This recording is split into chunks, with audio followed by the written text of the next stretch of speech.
Good evening and welcome. I am Gimba Umar tonight. People's Democratic Party alleges bank account of its vice presidential candidate Peter Obi frozen by agents of government. EFCC distanced self from claim. Presidential candidate of the Allied Congress Party of Nigeria, Dr. Obi Ezekwesili, seeks increased budgetary allocations to roads considered as the Nigeria's economic lifelines. Former presidential aide Dr. Doyin Okupe claims political wind chant as the EFCC operative storms his home in Lagos over alleged violation of Cybercrime Act. And hundreds of are detained by French police as anti-government protesters hit streets across the country. Fourth weekend of violent demonstrations.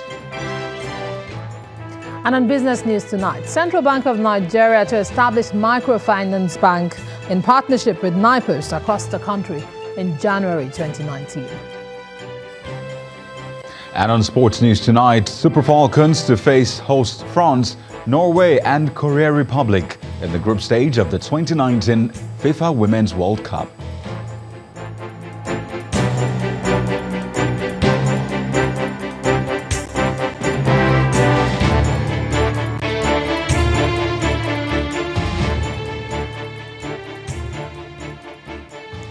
We begin tonight with the reactions from the People's Democratic Party, the PDP presidential campaign organization, condemning what it describes as the stoppage of the transactions on all accounts belonging to its vice presidential candidate, Mr. Peter Obi, his wife, his family members, and their businesses by agencies of the federal government. In a statement, the PDP alleges that since his nomination as the party's vice presidential candidate, Mr. Obi has been receiving all manners of threats and blackmail. The statement adds, quote, having realized that the majority of Nigerians are rallying behind the duo of Alhaji Atiku Abubakar and Peter Obi as our presidential and vice presidential candidates, respectively, the Buhari presidency and the All Progressives Congress, the APC, have resorted to all manners of machinations, including smear campaigns and direct attacks on their persons and business concerns in a bid to run them down. When asked if the anti-graft body was involved in any action, as alleged by the PDP spokesperson, EFCC spokesman Tony Orilade distanced the agency from the allegations, warning that nobody should cry wolf where none exists.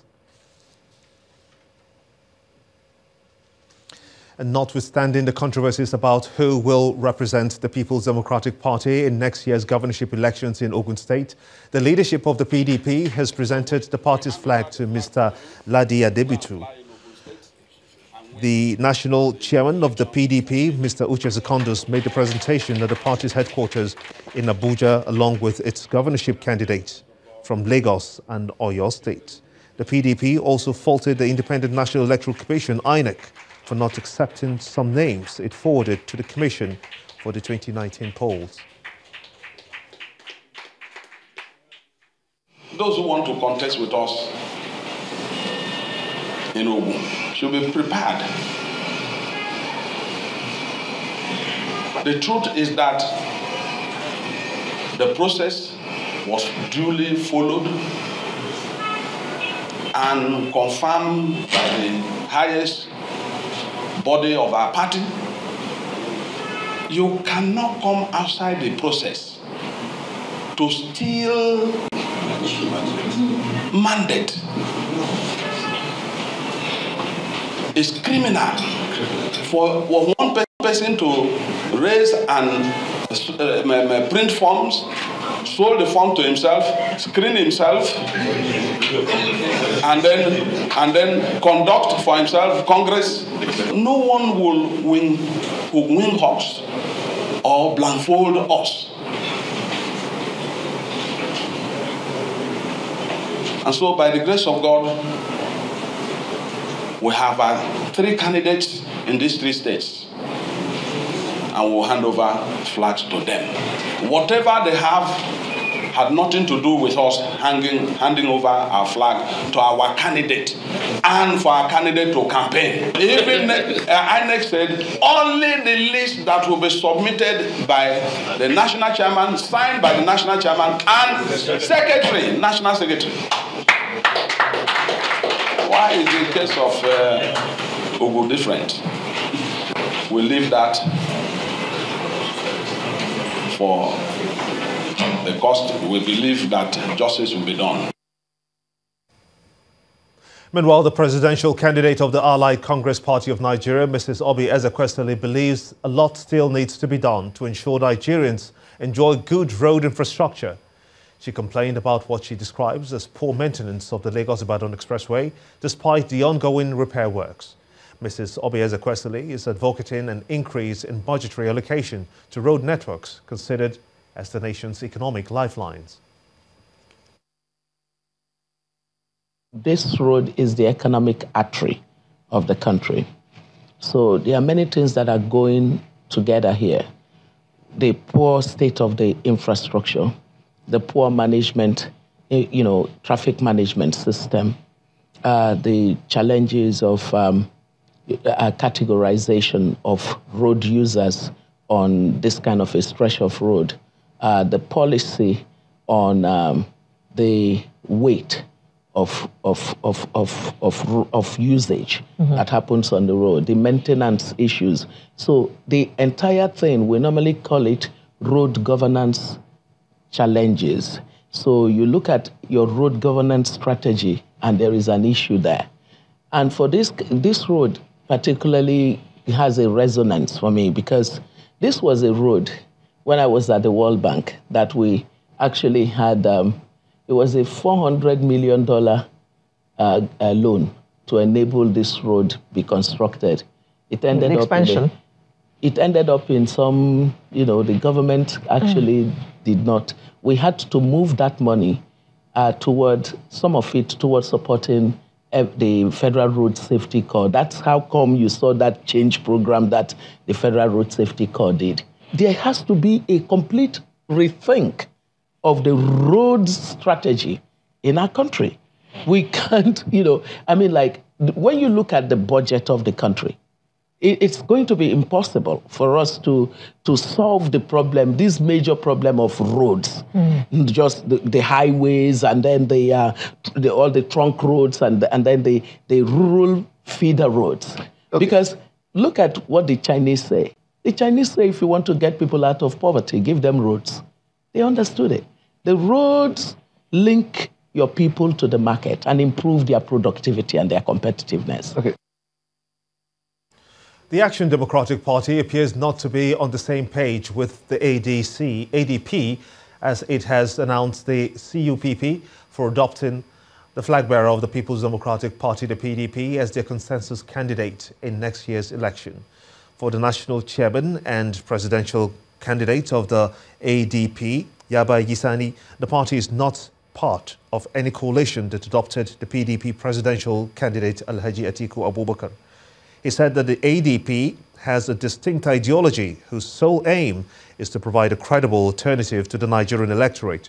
The ADP chairman claims that the adoption of former Vice President Alhaji Atiku Abubakar as the candidate of the coalition is an attempt to stagnate the growth of the country.